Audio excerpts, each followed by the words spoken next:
ఇవాళ అంటే సెప్టెంబర్ 3వ తారీఖు విజయవాడ పరిస్థితి ఎలా ఉందో తెలుసుకుందాం. నిన్న 20 మీటర్ల మార్క్ వరకు అయితే నీళ్లు ఉన్నాయి. ఇవాళ 2 మీటర్లు తగ్గి 18కి అయితే దిగిపోయాయి.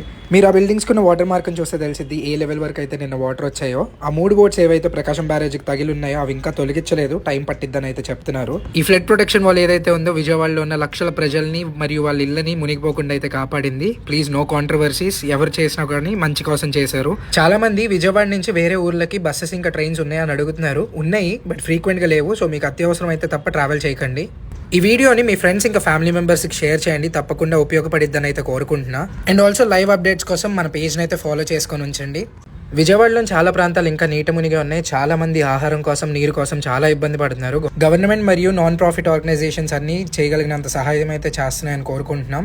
విజయవాడ ఎన్నడూ చూడనంత వరదనైతే ఈసారి చూసింది. మీరు చూస్తున్నారు కదా, 19.50 మీటర్స్ మార్క్ దగ్గర 5/10/2009 అని ఉంది. అది ఇదివరకు వచ్చిన హైయెస్ట్ వాల్యూ. నిన్నటి వరద అయితే ఏకంగా 20 మీటర్ల మార్క్ దాటేసింది.